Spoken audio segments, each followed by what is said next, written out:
He stood there alone, hands wrapped around a helmet he shouldn't have been carrying, asking strangers for $5 because he hadn't eaten all day.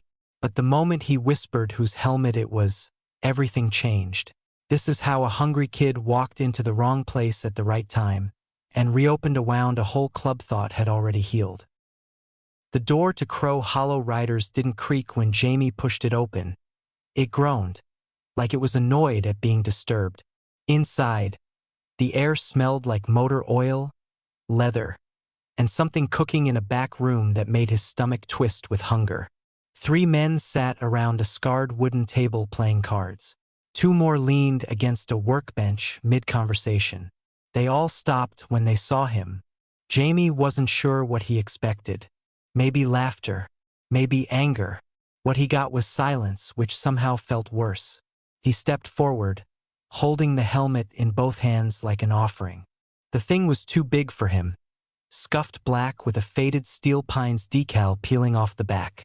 His sneakers squeaked against the concrete floor. Nobody moved. "I'll sell it for $5, Jamie said. His voice came out steadier than he felt. "I just need to eat." One of the card players, a barrel-chested guy with a gray beard braided down his chest, set his hand face down and leaned back in his chair. "That's a nice lid, kid. Where'd you get it?" Jamie swallowed. "It belonged to someone who won't ride again." The air shifted. One of the men at the workbench straightened up, eyes narrowing. The bearded guy, brown from the patch on his vest, stood and walked over slowly, boots heavy on the floor. He didn't reach for the helmet, just looked at it, then at Jamie. Who was he? "My brother, Troy." Brown's face stayed neutral, but his eyes shifted, recognition chasing grief. He glanced over Jamie's shoulder toward the back of the room, where a wiry man with sun-damaged skin and forearms covered in faded ink had gone completely still. That man, Wells, stepped forward. His voice was rough like gravel under tires. "Troy Milner." Jamie nodded. Wells's jaw tightened. He crossed the space between them in 4 strides and crouched down so they were eye level. Up close, Jamie could see the lines around his mouth, the scar cutting through one eyebrow, and something else, something that looked like recognition, like grief. "I knew your brother," Wells said quietly. "Rode with him before I patched in here. He was Steel Pines, right? Ridge." Jamie's throat closed up. He hadn't heard anyone say Troy's road name in days. He managed a nod. Wells reached out slowly and rested one calloused hand on the helmet, but he didn't take it. "Route 19. Yeah." The room had gone still again, the kind of silence that carries weight, built on names spoken and remembered. Brown cleared his throat. "Kid, we're not buying that helmet." Jamie's chest tightened. He'd been stupid to come here. Stupid to think, "Because it's not for sale," Brown continued, voice firm. "That's your brother's.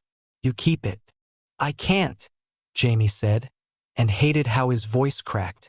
"I need the money." Wells stood, still watching him. "Where are your people, Jamie?" "My sister, Kayla. She's 20. Parents, gone. 3 years now." Wells exchanged a look with Brown. Something passed between them, unspoken but understood. Brown crossed his arms. "Kayla working?" "2 jobs, but rent's late. Fridge is empty. And there's some lady from the county who keeps calling about paperwork." "Child services," Wells said. It wasn't a question. Jamie nodded. Brown let out a slow breath, the kind that carried weight. He looked at the other men in the room, then back at Jamie. "You eaten today?" Jamie didn't answer, which was answer enough. "Mama T," Brown called toward the back. "Got a hungry kid out here." A woman's voice shouted back, muffled by distance and the clatter of pans. "Then feed him, you useless lump." Couple of the guys chuckled. Brown jerked his head toward a long table near the kitchen door. "Sit." Jamie hesitated, still clutching the helmet. "Go on," Wells said, softer now. "We'll talk after you eat." Jamie walked to the table and set the helmet down carefully, like it might shatter. A plate appeared in front of him moments later. Meatloaf, mashed potatoes, green beans that actually looked green. Mama T, a stocky woman with silver streaks in her dark hair and reading glasses hanging from a beaded chain, stood over him with her hands on her hips. "You eat all of that," she said. "Then we'll figure out the rest." Jamie picked up his fork. His hands were shaking. Across the room, Wells pulled Brown aside. Their voices were low, but Jamie caught pieces of it. "Steel Pines is gonna want to know. You thinking what I'm thinking? Kid's got nobody. Troy would have done the same."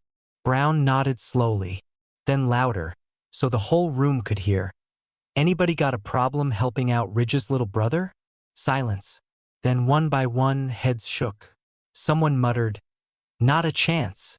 Jamie ate slowly, every bite sitting heavy in his chest. When he looked up, Wells was sitting across from him, Troy's helmet resting between them on the table. "You're not selling this," Wells said. "And you're not going hungry again. Understood?" Jamie stared at him, confused, suspicious, hopeful. "Why?"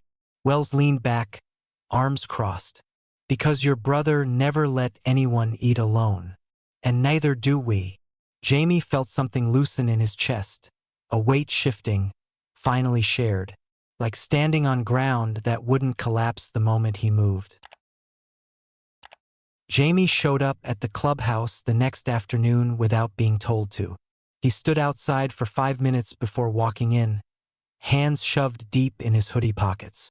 Rocco was already in the garage bay, half buried under the frame of a '78 shovelhead, cursing softly at a seized bolt. "You gonna stand there or make yourself useful?" Rocco called without looking up. Jamie blinked. "I wasn't sure if..." "Broom's in the corner. Start with the back wall and work forward. Don't miss the corners." It wasn't a request. Jamie grabbed the broom. For the first hour, neither of them spoke. Rocco worked with the kind of focus that didn't leave room for conversation, his hands moving between tools like he'd been born holding a wrench. Jamie swept slowly, methodically, watching from the corner of his eye as Rocco finally freed the bolt and grunted in satisfaction. "Hand me that rag," Rocco said, pointing without turning around. Jamie grabbed it and stepped closer. Rocco wiped his hands, then glanced at the freshly swept floor. "Not bad. You miss anything?" "No, sir." Rocco's mouth twitched, something between approval and amusement. "Don't call me sir. Makes me feel old." He nodded toward the bike. "You know what this is?" "Harley. Shovelhead engine." Rocco raised an eyebrow. "Troy teach you that?" "He used to let me sit in the garage while he worked. Didn't touch anything. Just watched." Rocco studied him for a moment, then turned back to the bike. "All right, come here. I'll show you why this bastard's been fighting me all morning." Jamie moved closer and Rocco started talking, explaining the engine's compression, why old Harleys ran hot, how this particular model had a reputation for being stubborn but loyal. His voice was gruff but patient. When he handed Jamie a socket wrench and told him to try loosening the next bolt, Jamie's hands trembled slightly, but he did it. Slow, careful. "Good," Rocco said. "You've got steady hands. That matters more than strength." By the time the sun started sinking, Jamie had learned the names of a dozen tools and how to check oil without spilling it everywhere. Rocco didn't mention payment, didn't mention charity, just told him to come back tomorrow if he wanted to learn something useful.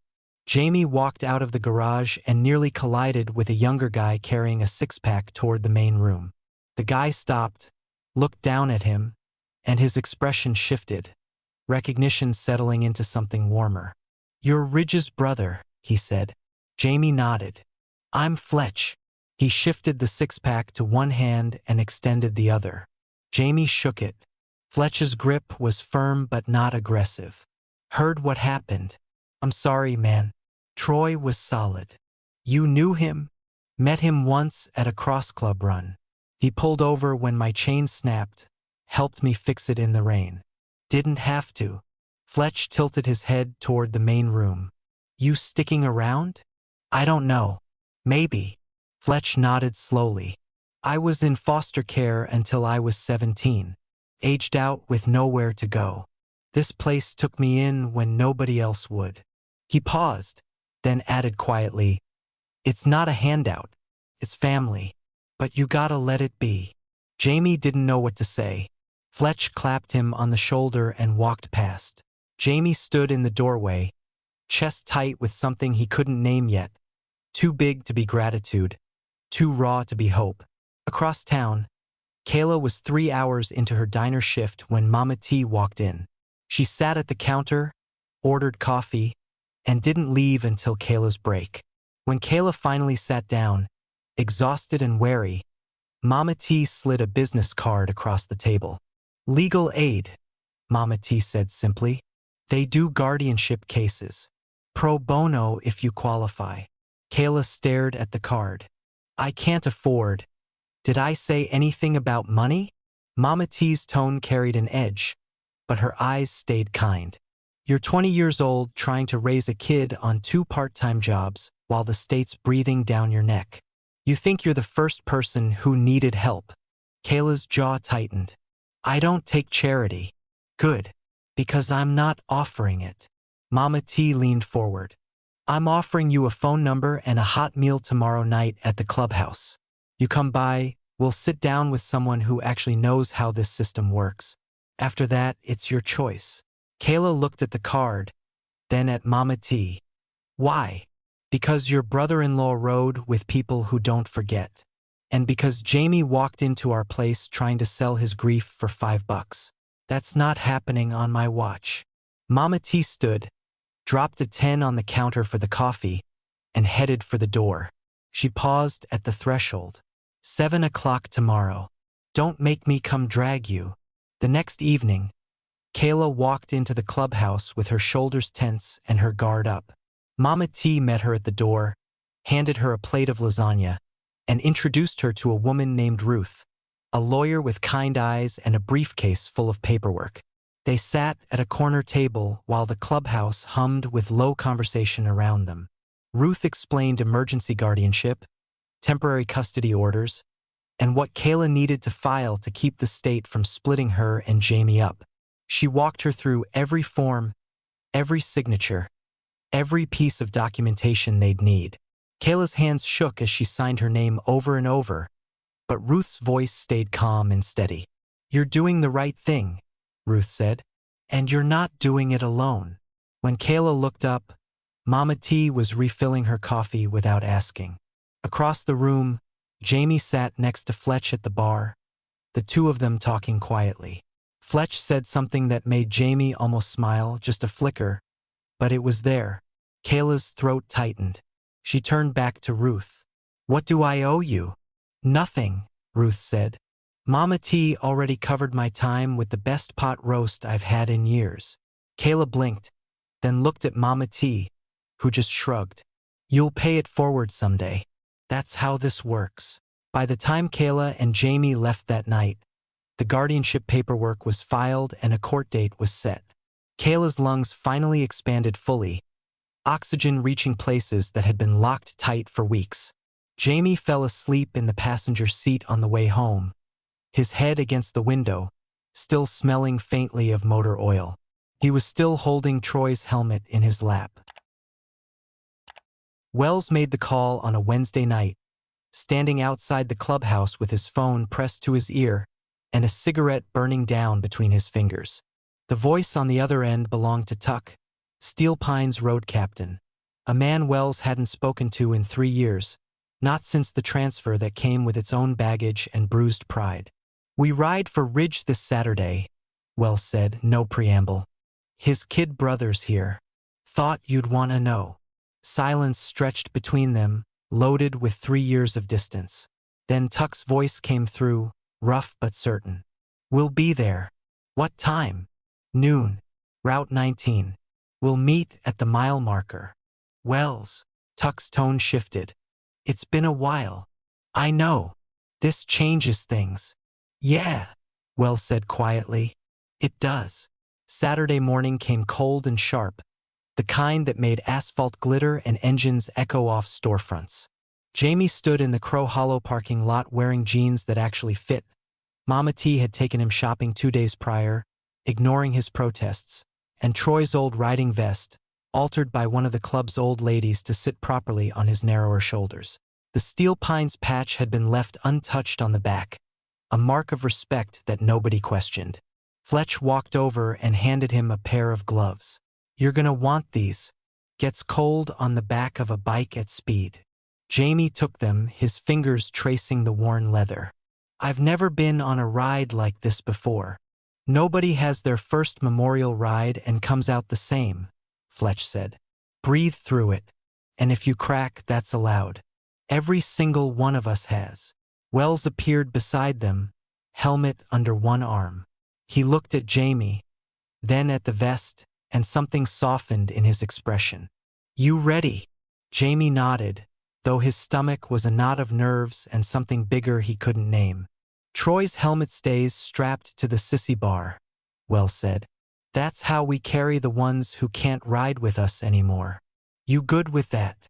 Jamie's throat tightened, but he nodded again. Wells clapped him once on the shoulder, then turned toward his bike. Engines started roaring to life one by one, a chorus of thunder that vibrated through Jamie's chest. He climbed onto the back of Wells's bike, gripping the passenger handles while Troy's helmet sat secured behind him, visible to everyone who followed. Kayla stood near the support van with Mama T, her arms crossed tight against the wind. Mama T handed her a tissue before she even realized she needed one. "He'll be all right," Mama T said. "I know," Kayla whispered. "That's what scares me." The convoy rolled out in formation, Crow Hollow in front, nearly 20 bikes strong, their engines synchronized into a rolling growl that turned heads on every street they passed. As they approached Route 19, another group appeared on the horizon, coming from the opposite direction. Steel Pines MC. The two clubs slowed as they converged, engines idling as road captains exchanged nods. Tuck pulled up beside Wells, his bike a custom bagger with Steel Pines colors painted across the tank. He looked at Jamie, then at the helmet strapped behind him, and his jaw worked for a moment before he spoke. "Ridge was one of ours," Tuck said. "Glad his brothers got people."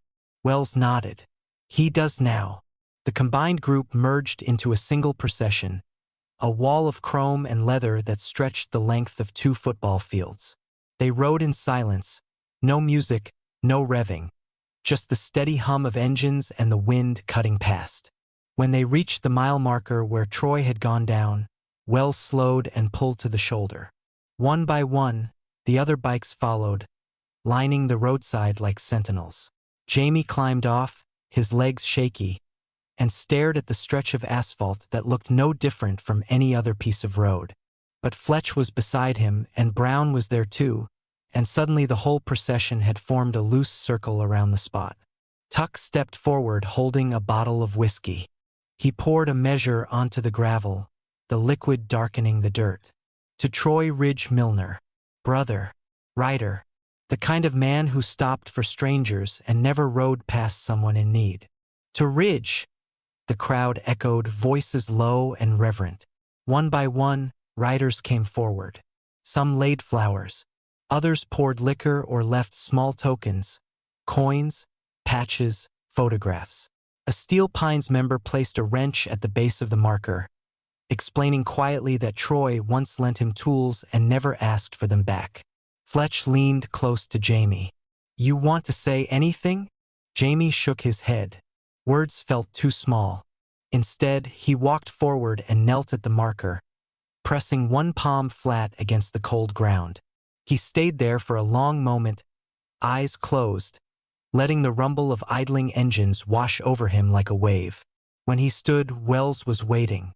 He unstrapped Troy's helmet from the bike and handed it to Jamie. "Carry it back. He rides with you now." Jamie took the helmet in both hands, holding it against his chest. The procession reformed, but this time, Steel Pines and Crow Hollow Road mixed together, no separation, no lines drawn. Just riders honoring one of their own. As they rolled back toward the clubhouse, Jamie looked down at the helmet in his lap, feeling something shift, less like an ending, more like a thread pulling him forward. Troy wasn't gone. He was here, in every engine that roared, in every hand that had reached out, in every mile of road they'd covered together. The ride back felt shorter. The weight felt lighter. And when they pulled into the Crow Hollow lot, the sun was starting to dip low, casting everything in gold. The clubhouse had transformed in their absence. Louder now, the kind of noise that comes when morning gives way to memory, when silence breaks into laughter that doesn't apologize for itself. Riders from both clubs spilled into the main room, shedding leather vests and settling into chairs like they'd done this 100 times before. Someone cranked up the stereo, classic rock pouring out at a volume that made conversation require effort. Mama T and two Steel Pines old ladies had taken over the kitchen, and the smell of grilled meat, cornbread, and something sweet filled every corner. Jamie stood near the doorway, still holding Troy's helmet, unsure where to put himself. Fletch appeared beside him with 2 bottles of root beer, handing one over without a word. They stood there together, watching the room fill up. "This is how we do it," Fletch said. "Mourn on the road. Celebrate when we get back." Troy would have wanted this. Jamie cracked open the bottle, the fizz loud in his hand. "How do you know?" "Because every rider does. We don't do silence and black clothes. We do engines and full plates." Fletch took a long drink. "Your brother lived loud. We're gonna remember him the same way." Across the room, Tuck and Brown stood near the bar, talking in low tones that gradually loosened into something closer to laughter. Old tensions dissolving in shared memory. A Steel Pines member walked over and shook Brown's hand, muttering something about "too damn long," and Brown nodded, gripping back hard. Rocco emerged from the kitchen carrying a platter of ribs that could have fed a small army. He spotted Jamie and jerked his chin toward an open seat at the long table. "You eat yet?" Jamie shook his head. "Then sit. You're gonna waste away, and I didn't spend all week teaching you torque specs for nothing." Jamie sat. Fletch dropped into the chair beside him. Within minutes, the table was packed, Crow Hollow on one side, Steel Pines on the other, but the divide felt ceremonial rather than real. Plates passed back and forth. Stories started flowing. A Steel Pines rider named Mac leaned forward, pointing at Jamie with a rib bone. "Your brother once rode 6 hours in a thunderstorm to deliver a part 1 needed for a build. Showed up soaked to the bone, handed me the package and said, 'Don't let it rust.' That was it. No fanfare." Another voice chimed in. "He taught me how to adjust my carburetor on the side of the highway at 2 in the morning. Didn't complain once. Ridge pulled me out of a bar fight I had no business being in," someone else added. "Took a punch meant for me and then bought me coffee after." Jamie listened, each story adding dimension to a brother he thought he knew. Troy the road warrior, who fixed things without announcing it, who earned trust by showing up. Jamie's chest ached, but the pain had substance now, weight instead of emptiness, something solid enough to hold on to. After the food, after the dishes had been cleared and the music turned low, Wells stood and motioned for Jamie to follow. They walked to the far wall where a wooden plaque hung, old, dark with age, covered in names carved into the grain. "The honor board. Every rider here who's gone down gets remembered," Wells said. "We don't let them fade. We keep their names where we can see them every day." He pulled the plaque down carefully and set it on a workbench beneath a single hanging light. From a drawer, he retrieved a wood-burning tool and plugged it in. The tip glowed orange as it heated. Wells tested it on a scrap piece, then looked at Jamie. "You want to help?" Jamie's breath caught. "I don't know how. I'll guide your hand, but this should be something you're part of." Jamie nodded, unable to speak. Wells positioned the tool, then placed Jamie's hand over his own. Together, they traced the letters into the wood, slow and deliberate, the smell of burning oak filling the air. Troy Ridge Milner, brother. Road warrior. Never forgotten. When the last letter was done, Wells pulled back and let Jamie finish the final curve of the N on his own. Then, below it, Wells burned another line, smaller but no less permanent. Jamie $5 Milner rides in his name. Jamie stared at the words, his vision blurring. Wells set the tool down and rested a hand on his shoulder. You're not just Ridge's brother anymore. You're one of us. That means something here. Behind them, the room had gone quiet. When Jamie turned, he saw faces watching. Crow Hollow, Steel Pines, Kayla standing near Mama T with tears streaking her face. Fletch raised his bottle without a word. Tuck's nod was brief, solemn, and certain. Wells lifted the plaque and hung it back on the wall. Jamie stepped closer, running his fingers over the fresh letters, still warm to the touch. "Thank you," Jamie whispered. "Don't thank me," Wells said. "Just remember it. And when someone else walks in here needing help, you do the same." Later that night, after most of the crowd had filtered out and only a handful of people remained, Jamie sat on a worn couch with Troy's helmet resting on the coffee table in front of him. Kayla sat beside him, her head on his shoulder, exhausted but steady. Mama T brought them both hot chocolate without asking, and Rocco tossed a blanket over the back of the couch as he passed. Fletch flopped into a chair across from them, feet propped up, looking half asleep but content. "You sticking around tomorrow?" he asked Jamie. Jamie glanced at Kayla, who nodded. He looked back at Fletch. "Yeah. Rocco said he'd teach me how to rebuild a carburetor." Fletch grinned. "Good. Someone's got to carry on Ridge's legacy of being annoyingly good at fixing things." Jamie almost smiled. Almost. He looked at the helmet, scuffed, worn, marked by miles and memory. He didn't sell it, didn't lose it, and he wasn't carrying it alone anymore. Outside, engines rumbled as the last few riders headed home. Inside, the clubhouse settled into a comfortable quiet. Jamie closed his eyes. Since Troy died, peace had felt impossible. But sitting here, Kayla breathing steady, Fletch half asleep across from him, Troy's helmet within reach, Jamie realized peace wasn't the absence of grief. It was having people who'd help carry it when it got too heavy to hold alone. Sometimes the people who save us aren't the ones we expect. They're the ones who see us when we're trying to disappear. What would you have done if Jamie walked through your door? Drop your thoughts below. And if this story moved you, hit like and subscribe to embrace the journey, because every story we share is one worth remembering.